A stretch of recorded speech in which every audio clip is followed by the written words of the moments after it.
वर्षामध्ये मला हे जाणवत होतं की अशा अनेक गोष्टी होत्या की ज्या आम्हाला मुलांकडून करून घ्यायच्या आणि त्या करून घेण्यासाठी सुनील सावंत सरांनी एका अनोख्या टेक्निकने काही गोष्टी सांगितल्या. जसं आजचं रिवाइज करायचं म्हटलं तर आजचं काम आज करा हे तत्व जे आहे, म्हणजे आजचा होमवर्क आज करा, आजच जाऊन पालकांची सही घ्या आणि तो होमवर्क उद्या क्लासमध्ये जमा करा. हे ते तत्वच होतं की सुनील सावंत सरांनी वेगळ्या पद्धतीने आपल्याला समजून सांगितलं की आजचं काम आज करा. दुसरं एक होतं की जी परीक्षा असेल आपली शाळेमधली किंवा बोर्डची एक्झाम असेल किंवा सीईटी जेईची एक्झाम असेल, ती एक्झाम आपली पहिली एक्झाम नसेल, ती कितवी एक्झाम असेल? 5वी.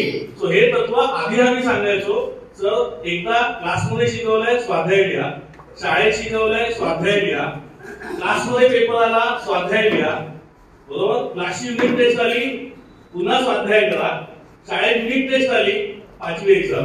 सो हे तत्व पुन्हा एकदा खूप चांगल्या पद्धतीने अनोख्या पद्धतीने तुम्ही सांगितलं, त्याबद्दल धन्यवाद. सेल्फ टॉक असलाच पाहिजे, स्वतःबद्दलचा एक कॉन्फिडन्स असलाच पाहिजे. पालकांनी मुलांशी बोलताना दोन्ही गोष्टी, एक सेल्फ टॉक, आपण काय बोलतोय, काय बोलायचं मुलासोबत आणि दुसरं त्याला काय ऐकवायचं, या सगळ्या गोष्टींबद्दल.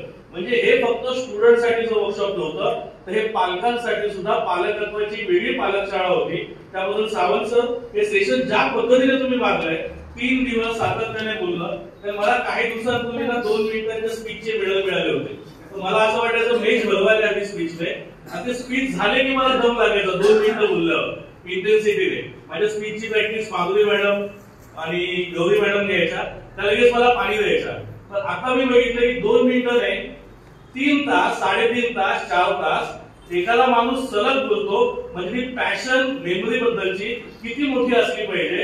आणि हे प्रोडक्ट जर तुम्ही खूप चांगलं मानलंय, हे खूप आधीपासून आहे, पण ते मराठी पालकांसाठी, महाराष्ट्रातल्या पालकांसाठी एवढ्या सहज सोप्या भाषेत आजपर्यंत कोणी दिलं नव्हतं. आणि ही एक प्रकारे तुम्ही करताय, ती एक मोठी समाज सेवा आहे.